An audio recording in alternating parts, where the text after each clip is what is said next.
نحمده ونصلي على رسول الكريم اما بعد۔ صحیح البخاری کتاب الصلاۃ باب نمبر 100۔ باب یرد المصلی ممر بین یدیہ۔ باب اس سلسلہ میں کہ نمازی اپنے آگے سے گزرنے والے کو ہٹائے روکے۔ گزشتہ بواب میں سترہ کے احکام و مسائل بیان ہو رہے تھے کہ نمازی آدمی کو اپنے آگے سترہ رکھ کر اپنی حد بندی کر لینی چاہیے۔ اگر کسی نے سترے کا اہتمام کیا ہے پھر بھی کوئی آگے سے گزرنے کی کوشش کرے تو اس کو روکنا چاہیے تاکہ وہ اس کی نماز کے اندر خلل انداز نہ ہو۔ ورد ابن عمر فی التشہد و فی الکعبہ۔ روکا تھا ابن عمر نے تشہد کے اندر اور کعبہ میں۔ یہ ابن عمر رضی اللہ عنہما کا متصل سند کے ساتھ یہ اثر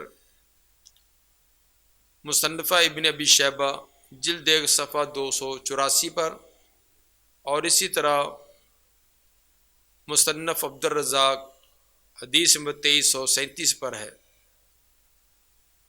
کہ عبداللہ بن عمر رضی اللہ تعالی عنہما نماز پڑھ رہے تھے، آگے سے عمر بن دینار گزرے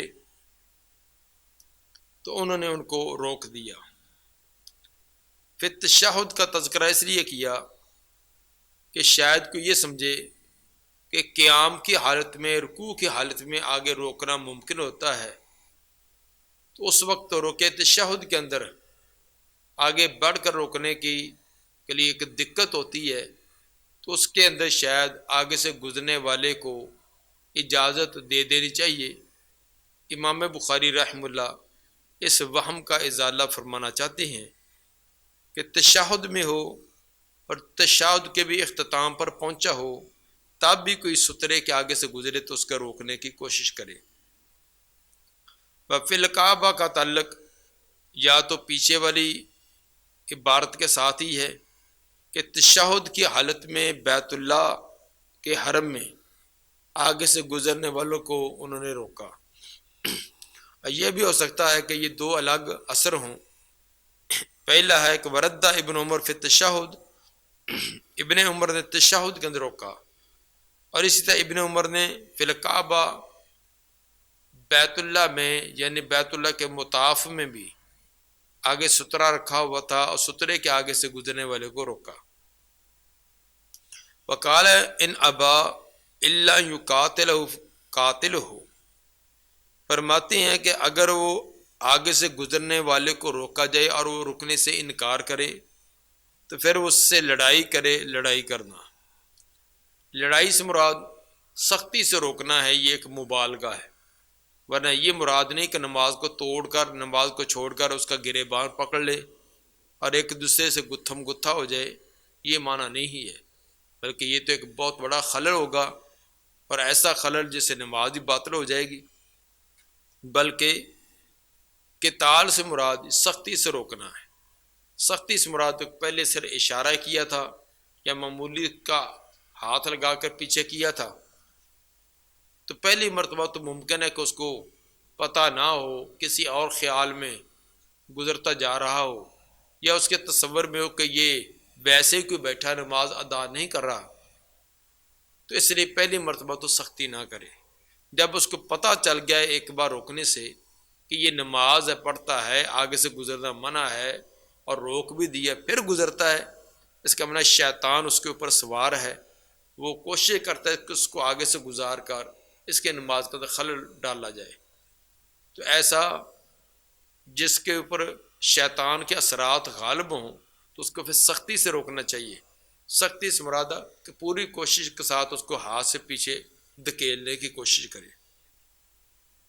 حدیث نمبر 509۔ قال حدثنا ابو معمر قال حدثنا عبد الوارث قال حدثنا یونس عن حمید بن ہلال عن ابی صالح ان ابا سعید قال النبی صلی اللہ علیہ وسلم، نبی صلی اللہ علیہ وسلم نے کیا فرمایا آگے کہ دوسری سند لا کر دو سند اکٹھی کر کے پھر آگے متن بیان کیا. دوسری سند یہ کہ حدثنا آدم بن ابی ایاس قال حدثنا سلیمان بن مغیرہ قال حدثنا حمید بن ہلال العدوی. تو پیچھے سلیمان بن مغیرہ اس سند کے اندر سلیمان بن مغیرہ جو حمید بن ہلال ادوی سے بیان کرتے ہیں، اور گزشتہ کے اندر یونس وہ حمید بن ہلال سے بیان کر رہے تھے، یعنی حمید بن ہلال پر آ کر یہ سند اکٹھی ہوئی ہے. قال حدثنا ابو صالح السمان. دوسرا اس میں یہ بھی وضاحت ہوگی کہ پیچھے حمید بن ہلال اکیلا تھا یا حمید بن ہلال العدوی، ان کی نسبت سے وضاحت بھی ہوگی. پیچھے والی سند کے اندر ابو صالح اکیلا بیان کیا، اس کے اندر ابو صالح السمان ان کی اور نام کی وضاحت ہوگی. قال رأیت ابا سعید الخدری فی یوم جمعۃ. وہ کہتے ہیں کہ میں نے سیدنا ابو سعید خدری رضی اللہ تعالیٰ عنہ کو جمعے کے دن دیکھا، یصلی علی شیء، وہ ایک چیز کو طرف اس کو اپنا سترہ بنا کر نماز پڑھ رہے تھے.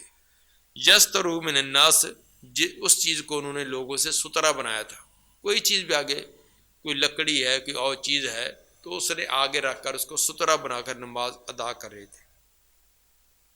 فاراد شاب من بنی ابی معیط، بنی ابو معیط کا ایک جوان نے آگے سے گزرنے کی کوشش کی. ان یجتاز بین یدیہ، ان کے ہاتھوں کے آگے سے، یعنی نمازی کے آگے سے گزرنے کی کوشش کی. فدافع ابو سعید فی صدرہ، تو دھکا دیا ابو سعید نے ان کے سینے میں ہاتھ مار کر، سینے میں آگے ہاتھ مار کر ان کو روکا. فنادر الشاب فلم یجد مساغن الا بین یدیہ، اس نوجوان نے دائیں بائیں دیکھا تو اس کو گزرنے کی کوئی اور جگہ نظر نہ آئی سوائے اس کے آگے سے. وہ بڑا جلد بازی میں تھا، دائیں بائیں اس کو کوئی جگہ نظر نہ آئی تو وہ پھر آگے سے گزر گیا. فعاد لیجتاز، وہ لوٹا دوبارہ کراس کرنے، گزرنے کے لیے دوبارہ پھر گزرنے کی اسے کوشش کی. فدافع ابو سعید اشد من الاولی، روکا ابو سعید رضی اللہ تعالی عنہ نے پہلے سے بھی زیادہ سخت انداز میں، پہلی مرتبہ سے بھی زیادہ سختی سے روکا. فنال من ابی سعید، تو وہ پہنچا ابو سعید کو، پہنچنے سے مراد طرح طرح کی باتیں کرنے لگا، سست کہ یہ دیکھو جی نماز ہی دیکھو، نماز کا ایک دوسرے کو دھکے دیے جا رہے ہیں، ایک دوسرے کو گونسا مارا جا رہا ہے. تو جس طرح آگے سے گزرنے والوں کو روکا جائے تو اس کو غصہ وغیرہ آتا ہے، اس طرح وہ ابو سعید کو طرح طرح کی باتیں کرنے لگا. ثم داخل علی مروان فشقا الیہ ما لاقی من ابی سعید، پھر وہ داخل ہوا مروان پر، وہی آدمی جو آگے سے گزرنے والا تھا جس کو سختی سے دھکا دیا گیا. تو وہ مروان بن حکم کے پاس جو کہ گورنر تھا اس کے پاس گیا، اور شکایت کی اس کو، جو اس کو پہنچی تھی اذیت ابو سعید کی طرف سے، جا کے شکایت کی کہ میں سے گزرنے لگا تو حضرت نے مجھے دھکا دیا اور سختی کے ساتھ مجھے ایسے تکلیف پہنچائی. اور داخل ابو سعید خلفہ علی مروان، ابو سعید رضی اللہ تعالیٰ عنہ بھی اس کے پیچھے ہی مروان پر داخل ہو گئے. ابو سعید رضی اللہ تعالیٰ عنہ کو پتہ چلا کہ جو ادھر گیا تو میری شکایت ہی لگائے گا، وہ بھی پیچھے ہی کہ مجھے بجائے اس کے کہ مجھے بلایا جائے میں خود ہی جا کر اپنی صفائی پیش کروں.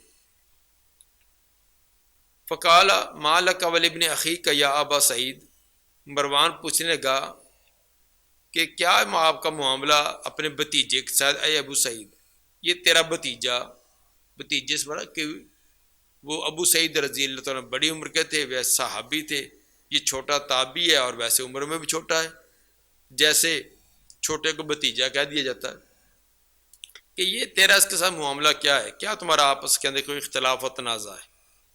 قال سمعت النبی صلی اللہ علیہ وسلم یقول اذا صلی احدکم الی شیء یستر من الناس. انہوں نے کہا جی میں نے تو نبی کی حدیث پر عمل کیا ہے، میں نے سنا نبی صلی اللہ علیہ وسلم کو فرما رہے تھے کہ جب نماز پڑھے تو میں سے کوئی ایک کسی شے کی طرف یسترو من الناس لوگوں سے اس نے سترا بنایا ہو، فارادہ احد ان یجتاز بین یدیہ تو آگے سے کوئی بھی گزرنے کا ارادہ کرے فلیدفعہ تو اس کو روکے، فین ابا فلیقاتل اگر وہ رکنے سے انکار کرے تو سب کو سختی سے روکے، فانما هو الشیطان وہ شیطان ہے، شیطان سے مراد کہ شیطان کے آمادہ کرنے پر اس کے انگیخت پر وہ آگے سے گزرنا چاہتا ہے۔ جب ابو سعید خدری رضی اللہ تعالیٰ عنہ نے یہ روایت سنائی تو مروان بن حکم نے ان کو بری قرار دیا کہ آپ باقی آپ کسی قسم کی آپ کا کوئی جرم نہیں ہے، آپ نے کوئی غلط کام نہیں کیا۔ ثابت سے یہ ہوا کہ کوئی سترا کے آگے سے گزرنے کی کوشش کرے تو اس کو پورے کے پوری نمازی آدمی روکنے کی ہمت اور کوشش کرے، اگر وہ بار بار کوشش کرنے کے باوجود گزرنا چاہتا ہے تو یہ شیطان اس کو آمادہ کرتا ہے جس کو سختی سے روکا جائے۔ باب نمبر 101، باب اسم المار بین یدی المصلی، نمازی کے آگے سے گزرنے والے کو گناہ، جو نمازی کے آگے سے گزرتا وہ گناہ گار ہے، کس قدر اس کو گناہ ہوگا۔ ایک آدمی کے نماز کے اندر خلل ڈالا، نماز ایک کتنا عظیم کام کہ اللہ اور بندے کے درمیان ایک ربط و تعلق ہوتا ہے، تو جو اس تعلق کو توڑے وہ بڑا گناہ گار ہے، اس کی اب وعید بیان کی۔ حدیث نمبر 510، قال حدثنا عبداللہ بن یوسف قال اخبرنا مالک عن ابی النضر مولا عمر بن عبید اللہ عن بسر بن سعید ان زید بن خالد ارسل الى ابی جحیم، زید بن خالد نے ان کو بھیجا ابو جحیم کی طرف، یسالو ان سے سوال کرنے کے لیے۔ سوال یہ تک ما سمع من رسول اللہ صلی اللہ علیہ وسلم فی المار بین یدی المصلی، کو بتلائے کہ انہوں نے کیا سنا ہے نبی صلی اللہ علیہ وسلم سے نمازی کے آگے سے گزرنے والے کے بارے میں۔ اس لیے ان کو بھیجا کہ آپ نے نبی سے جو فرمان سنا ہے وہ ہمیں سنائیں۔ صحابہ کرام کا یہ ذوق اور شوق ہوتا کہ ایک دوسرے سے یہ علمی باتیں پوچھنے میں کوئی ہچکچاہٹ محسوس نہ کرتے، جو بھی کوئی ان کا مسئلہ پیش آتا تو فوراً دوسروں سے دریافت کر لیتے۔ فقال ابو جحیم فرمانے لگے، قال رسول اللہ صلی اللہ علیہ وسلم، آپ صلی اللہ علیہ وسلم نے فرمایا، لو یعلم المار بین یدی المصلی ماذا علیہ، اگر نمازی کے آگے سے گزرنے والا جان لے کہ اس کے اوپر کیا آتا ہے، کیا گناہ اور کیا وزر آتا ہے، لکان ان یقف 40 خیرا لہ من ان یمر بین یدیہ، البتہ وہ 40 کی تعداد کھڑا رہنا اس کو بہتر شمار کرے اس سے کہ وہ آگے سے گزرے۔ نمازی کے آگے سے گزرنا، وہ 40 کی تعداد کھڑا رہنا وہ پسند کرے کہ اتنا عرصہ میں کھڑا رہوں لیکن آگے سے نہ گزروں، یہ آگے سے گزرنا اتنا بڑا گناہ اور اتنا بڑا جرم ہے۔ قال ابو نضر فرماتے ہیں کہ لا ادری اقال 40 یومن اور شہرن اور سنتن، کہ مجھے یہ یاد نہیں اب رہا کہ کیا انہوں نے 40 دن کہا تھا یا 40 مہینے کہا تھا یا 40 سال کہا تھا۔ اقالا کا فاعل بسر بن سعید، کہ بسر بن سعید نے 40 دن کہا تھا کہ 40 دن ٹھہرا رہے، یا 40 مہینے کہا تھا یا 40 سال کہا تھا۔ اس میں لمبی مدت بیان کرنا مطلوب اور مقصود ہے۔ اگر سب سے چھوٹی مدت بھی شمار کی جائے تو وہ 40 دن ہے، 40 سال اور 40 مہینے تو بہت لمبی، سب سے کم تعداد اگر بنائی جائے تو 40 دن۔ اب یہ تو ممکن ہی نہیں کہ کوئی 40 دن کوئی ایک ہی نماز جاری رکھے گا اور وہ 40 دن آگے بیٹھا رہے گا، تو یہ ایک استعارہ استعمال کیا جاتا ہے لمبی مدت بیان کرنے کے لیے۔ ہمارے ہاں بھی اور دیگر زبانوں میں بھی یہ چیزیں استعمال ہوتی ہے۔ مثلا آپ نے کسی نے وعدہ کیا ہے، آپ وہاں انتظار کر رہے ہیں، تو آپ زیادہ زیادہ 15 منٹ یا 20 منٹ وہاں ٹھہرے ہوں گے، تو جب وہ آتا تھا آپ غصے سے لال پیلے ہوتے، آپ کہتے ہیں میں 6 گھنٹے سے یہاں کھڑا ہوں، میں 3 گھنٹے سے کھڑا ہوں، حالانکہ کھڑے ہوتے آپ چند منٹ۔ تو یہ ایک جھوٹ نہیں ہوتا، یہ ایک مبالغہ ہوتا ہے۔ اسی طرح سفر کے بارے میں، وقت کے بارے میں اس طرح کی جو چیزیں بیان کی جاتی ہیں اس کے اندر مبالغہ ہوتا ہے۔ تو مطلب یہ تھا کہ لمبا پیریڈ اور لمبا عرصہ کسی کو کھڑا ہونا پڑے، گرمی سردی برداشت کرتا رہے، بھوک پیاس برداشت کرتا رہے، یہ سب برداشت کرنا اس کے لیے آسان ہو جائے اگر اس کو پتہ چل جائے کہ آگے سے گزرنے کا گناہ کتنا ہے۔ تو اب اندازہ کریں کہ نمازی کے آگے سے گزرنا کتنا ایک جرم ہے اور کتنی ایک بڑی خطا ہے۔ بعض روایات کے اندر اس 40 سال کی وضاحت بھی ہے، اس کے اندر تو راوی کے بارے میں ہے کہ راوی نے 40 دن 40 مہینے یا 40 سال کا پتہ نہیں کون سا بیان کیا۔ البتہ مسند بزار کی حدیث نمبر 3782 کے اندر یہ الفاظ ہیں، لکان ان یاکف اربعین خریفن، اگر اس کی 40 موسم بہار رکا رہے، اور ایک موسم بہار سال میں ایک مرتبہ آتا ہے، اور آج 40 سال ہے، تو اس سے پتہ چل گیا کہ وہ 40 سال کی مدت ہے۔ تو بہرحال ہر صورت کے اندر اس سے ایک لمبی مدت بیان کرنا ہے اور آگے سے گزرنے کی ایک وعید بیان کرنے کا ایک انداز ہے۔ علامہ ابن دقیق العید نے، جو بعض فقہا میں سے ہیں، انہوں نے نمازی اور نمازی سے آگے گزرنے والا، ان کے گناہ گار ہونے یا گناہ گار نہ ہونے کے بارے میں 4 قسمیں بیان کی ہیں، 4 قسمیں بنائی ہیں۔ پہلی تو یہ کہ آگے سے گزرنے والا تو گناہ گار ہوگا لیکن نمازی گناہ گار نہیں ہوگا، پہلی قسم یہ ہے۔ دوسری اس کی متضاد ہے کہ گزرنے والا تو گناہ گار نہیں، البتہ نمازی گناہ گار ہوگا۔ تیسری یہ کہ دونوں ہی، نمازی بھی گناہ گار اور آگے سے گزرنے والا بھی۔ اور چوتھی جو ہے، دونوں ہی گناہ گار نہیں ہیں، نہ نمازی نہ آگے سے گزرنے والا۔ یہ 4 قسمیں انہوں نے بھی بنائی ہیں۔ پہلی قسم تو یہ ہے کہ آگے سے گزرنے والا گناہ گار ہوگا، نمازی گناہ گار نہیں۔ یہ صورت بنے گی کہ جب نمازی نے آگے سترے کا اہتمام کیا ہے اور وہ نماز بھی کسی گزرگاہ پر، کسی راستے پر نہیں ہے، کسی الگ تھلگ جہاں سے کوئی عام گزرگار نہیں، وہاں اس نے نماز ادا کی اور آگے سترہ بھی رکھا، تو گویا کہ نمازی نے اپنا پورا اہتمام کیا ہوا ہے۔ اور جو آگے سے گزرنے والا ہے اس کے لیے متبادل راستہ بھی ہے کہ نمازی کے پیچھے سے گزر سکتا ہے یا سترے کی دوسری طرف سے گزر سکتا ہے، اس کے باوجود وہ نمازی اور سترے کے درمیان سے گزرتا ہے۔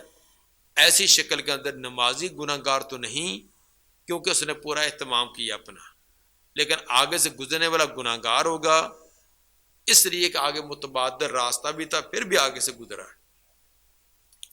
دوسری صورت کہ نمازی جو ہے وہ گناہ گار ہوگا، آگے سے گزرنے والا گناہ گار نہیں، وہ یہ ہے کہ نمازی جو ہے وہ راستے گزرگاہ پر نماز شروع کر دے اور آگے سترہ بھی نہ رکھے، نماز بھی ایسی جگہ پر پڑھے کہ جہاں لوگوں کی آمد و رفت ہے، گزرگاہ ہے، اور پھر آگے سترے کا بھی اہتمام نہیں کیا۔ اور آگے سے گزرنے والا جو ہے اس کا کوئی متبادل راستہ نہیں ہے، نہ نمازی کے پیچھے سے کوئی جگہ گزرنے کی، نہ کوئی زیادہ دور سے کوئی گزرنے کی ہے، وہی ایک راستہ جہاں سے آگے گزرنا ہے، اور ہے بھی مجبور ہے، کوئی بہت ضروری کام کے لیے اس نے جانا ہے۔ تو ایسی صورت میں وہ بیان فرماتے ہیں کہ نمازی گناہ گار ہے کیونکہ اس نے اپنے سترے کا اہتمام نہیں کیا، لیکن آگے سے گزرنے والا مجبور تھا، اس لیے وہ گناہ گار نہ ہوگا۔ تیسری صورت کہ دونوں ہی گناہ گار ہیں، نمازی بھی اور آگے سے گزرنے والا بھی۔ اس کی صورت بنے گی کہ نمازی جو ہے وہ نماز پڑھے گزرگاہ پر اور آگے سترہ بھی نہ رکھے، اور آگے سے گزرنے والے کے لیے راستہ تھا، متبادل راستہ ہے گزرنے کے لیے، پھر بھی آگے سے گزرے، اس کے اندر غلطی اور قصور دونوں کا ہے۔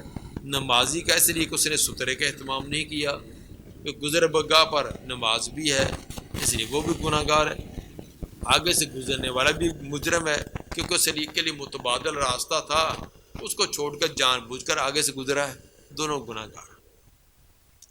چوتھی صورت علامہ ابن دقیق العید نے یہ بیان کی کہ دونوں گناہ گار نہ ہوں گے، وہ ایسے کہ نمازی جو ہے وہ گزرگاہ پر بھی نماز نہیں ہے اور آگے سترے کا بھی اہتمام ہے، سترے کا اہتمام کیا اور گزرگاہ سے الگ نماز ادا کر رہا ہے، اور آگے سے جو گزرنے والا ہے اس کے لیے کوئی متبادل راستہ نہیں ہے، لازمی طور پر اسے جانا ہے، کسی ایمرجنسی کام میں جانا ہے، نہ نمازی کے پیچھے سے نہ کسی آگے سے کی لمبا جگہ چھوڑ کر آگے سے گزرنے کا، وہی آگے جگہ ہے، ایک مجبوری اور لاچاری کی صورت کے اندر وہ گزرے گا، تو اس میں دونوں گناہ گار نہیں ہوں گے، کیونکہ نمازی نے اپنے سترے کا پورا اہتمام کیا ہے اور گزرنے والا ایک مجبور تھا۔ یہ چار صورتیں یہ علامہ ابن دقیق العید نے بیان کی ہے، جو فقہائے مالکیہ میں سے ایک بہت بڑے فقیہ ہیں۔ باب نمبر 102، باب استقبال الرجل الرجل وهو یصلی، باب ہے آدمی کی طرف متوجہ ہونا اس حال میں کہ وہ نماز ادا کر رہا ہو، یعنی ایک آدمی نماز پڑھتا ہے، اس نے اس کو سترہ بنایا، ایک اپنے ذکر اذکار میں بیٹھا تھا، تلاوت میں تھا، تو دوسرے نے اس کے پیچھے آ کر نماز پڑھی کہ یہ حضرت صاحب اپنے ذکر اذکار میں، تو چلو میں اسی کو سترہ بنا کر نماز ادا کر لیتا ہوں، لیکن وہ جو نماز آگے بیٹھا ہوا تھا اس نے نمازی کی طرف رخ کر لیا، رخ کر کے اب بیٹھا دیکھ رہا اس کو کہ کب یہ سلام پھیرے اور کب میں یہاں سے نکلوں، تو کیا یہ شکل یہ کیفیت درست ہے یا درست نہیں، اس کا بیان ہے۔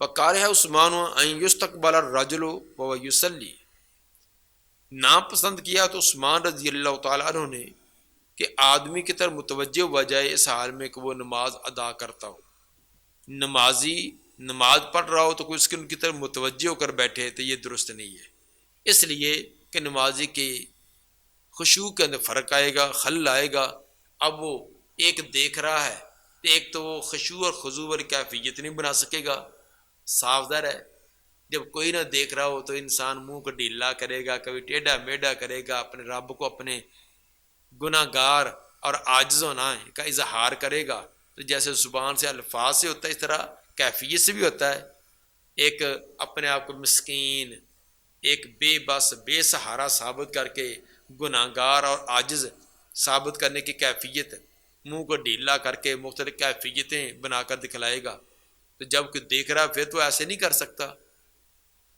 دوسرا جو اس کی طرف روک کر کے بیٹھا ہے، اب اس بیچارے کو پریشانی ہے کہ کب میں جلدی جلدی نماز پڑھوں، اور یہ آگے سے تنگ آیا بیٹھا ہے، اور وہ ہر منٹ بعد جو ہے ایک پاؤں اس نے کھڑا کیا ہے، ایک جو ہے سیدھا کیا ہے، کبھی ادھر ہوتا ہے کبھی ادھر ہوتا ہے، لال پیلا ہو رہا ہے، تو نمازی بیچارہ جلدی جلدی کرتا ہے کہ میں نماز جو ہے وہ سلام پھیروں اور یہ جانے والا بنے، اس لیے اس کی طرف متوجہ نہیں۔ اگر اس نے اعتماد کر کے سترہ بنا ہی لیا ہے تو آپ اپنے ذکر میں، اذکار میں، تلاوت میں 2 منٹ بیٹھ جائیں۔ انما هذا اذا اشتغل به، امام بخاری رحمہ اللہ فرماتے ہیں کہ جو نمازی کی طرف متوجہ ہونا یہ ناپسند کیا گیا، یہ اس وقت ہے جب اس کی وجہ سے وہ مشغول ہوتا ہو، نمازی جو ہے اس کے اس طرف رخ کر کے بیٹھنے کی وجہ سے اس کی نماز میں اضطراب ہے اور اس کی طرف مشغول ہوتا ہے، تب یہ ممانعت ہے۔ فاما اذا لم يشتغل، اگر اس کا اشتغال نہیں ہے، مشغول نہیں ہوتا، فقد قال زید بن ثابت، تو زید بن ثابت کا یہ فرمان ہے، ما بالیت ان الرجل لا یقطع صلاۃ الرجل، مجھے اس کی کوئی پرواہ نہیں ہے، کوئی آدمی رخ کر کے بیٹھا تو بیٹھا رہے، بے شک آدمی جو ہے وہ کسی آدمی کی نماز کو منقطع نہیں کرتا. کوئی آدمی اس کی طرف دیکھے گا، دیکھنے سے اس کی نماز میں کوئی فرق تو نہیں آئے گا. اس کی کیفیت یہ ہو سکتی ہے، ایک آدمی تلاوت کر رہا ہے، قرآن لے کر بیٹھا ہوا ہے، تلاوت کرتا ہے، تو پیچھے نمازی ہے، اس نے دیکھا کہ رخ اس کا میری طرف ہی ہے، تو اس نے پتا ہے کہ اس نے بزرگ آدمی انہوں نے کوئی 10-15 منٹ اس نے تلاوت کرنی ہے، تو وہ بیٹھے تلاوت کر رہے ہیں، تو یہ اس کو سترہ بنا کر نماز ادا کرے. وہ اپنی تلاوت میں مشغول ہے، ذکر میں مشغول ہے، یہ اپنی نماز میں مشغول ہے. تو ایسی شکل کے اندر اس کو اس کی طرف رخ کرنے کے باوجود تشویش نہ ہوگی. حدیث نمبر 511. قال حدثنا اسماعیل بن خلیل قال حدثنا علی بن مسحر عن الاعمش عن مسلم یعنی ابن صبیح عن مسروق عن عائشہ انہ ذکر عندها ما یقطع الصلاۃ. سیدہ عائشہ رضی اللہ تعالیٰ عنہ کے پاس ذکر کیا گیا کہ کون سی چیز نماز کو توڑ دیتی ہے. فقالوا یقطعها الکلب والحمار والمرأة. تو لوگوں نے بیان کیا کہ نماز کو کاٹ دیتا ہے کتا، گدھا اور عورت. یہ چیزیں آگے سے گزرے اور سترا نہ رکھا ہو تو نماز کو منقطع کر دیتی ہے. منقطع کرنے کا کیا معنی؟ بعض اہل ظواہر نے تو یہ کہا کہ اس کی نماز ختم ہو جاتی ہے، نئے سرے سے نماز پڑھے، لیکن جمہور نے یہ معنی کیا ہے، مفہوم بیان کیا ہے کہ منقطع سے مراد اس کی نماز کا اندر خلل آنے کی وجہ سے، اس کے خشوع خضوع میں فرق آنے کی وجہ سے اجر و ثواب میں کمی ہوتی ہے. ان تین چیزوں کے گزرنے سے اجر و ثواب میں کمی بہت زیادہ ہوتی ہے. کوئی اور ان کے علاوہ کوئی چیز گزرے تو اس میں بھی کمی تو آتی ہے لیکن کم ہوتی ہے. وجہ یہ ہے کہ یہ تین زیادہ نماز کے لیے خلل کا سبب بنتی ہیں. قالت لقد جعلتمونا کلابا. جب سیدہ عائشہ رضی اللہ تعالیٰ عنہ کے پاس ذکر کیا گیا کہ تین چیزیں نمازی کی نماز کو منقطع کر دیتی ہیں، کتا، گدھا اور عورت ہے. سیدہ عائشہ رضی اللہ تعالیٰ فرمانے لگی کہ تم نے ہمیں کتوں کے ساتھ ملا دیا ہے، تم نے یہ کہہ دیا کہ کتا بھی، گدھا بھی، عورت بھی، گویا کہ ہمیں کتے اور گدھوں کے ساتھ ملا دیا ہے، ان کے درجے میں کر دیا ہے. لقد رأيت النبی صلی اللہ علیہ وسلم یصلی وانی لبین وبین القبلہ وانا مضطجع علی السریر. میں نے دیکھا نبی صلی اللہ علیہ وسلم کو نماز پڑھتے ہوئے، اور بے شک آپ کے اور قبلے کے درمیان میں لیٹی تھی بستر پر. فتکون لی الحاجہ. مجھے کبھی کوئی حاجت پیش آ جاتی، واکرہ ان استقبلہ. میں ناپسند کرتی کہ آپ کی طرف استقبال کیا جائے، آپ کے سامنے ہوا جائے، کہ آپ میری طرف متوجہ نہ ہو جائے. فانسل انسلال. تو میں ایسا سے رضائی کے اندر سے کھسک جاتی، نکل جاتی، رضائی اسی طرح رہتی، ایسا سے نیچے سے نکل جاتی تاکہ آپ کی نماز میں خلل نہ آئے. سیدہ عائشہ رضی اللہ تعالیٰ نے کہا یہ فرمانا کہ تم نے ہمیں کتوں کے ساتھ، گدھوں کے ساتھ کر دیا ہے. وہ نعوذ باللہ نبی کی حدیث کا انکار نہیں کرنا چاہتی تھی، انکار نہیں کر رہی تھی. یہ ان کو بھی پتا تھا کہ یہ نبی کا فرمان ہے. اصل کے اندر بیان کرنے والے کا جو اسلوب اور انداز تھا، اس سے اس نے ایک ہی سانس کے اندر تینوں چیزوں کہہ دیا، یقطع الکلب والحمار والمرأة، تینوں کا تذکرہ اکٹھا ہی کر دیا. حالانکہ ایسے ہی چاہیے تو کہتا یقطع الکلب والحمار والمرأة ایضا، عورت کا الگ سے تذکرہ کرتا. تو بسا اوقات کہنے کا جو اسلوب ہوتا ہے وہ بھی دوسرے کے لیے ناپسندیدگی کا سبب بن جاتا ہے. تو کہنے والے کا اسلوب ایسا تھا جس کی وجہ سے حضرت عائشہ رضی اللہ تعالیٰ عنہ نے اس کا انکار کیا، ورنہ وہ نبی کے فرمان کے بارے میں وہ کبھی بھی ایسا لفظ نہیں بول سکتی تھی. دعا ہے کہ اللہ تعالیٰ نبی صلی اللہ علیہ وسلم کے فرامین کو کما حق کو سمجھ کر ان پر عمل کرنے کی توفیق عطا فرمائے. سبحان ربک رب العزت عما یصفون والسلام علی المرسلین والحمد للہ رب العالمین.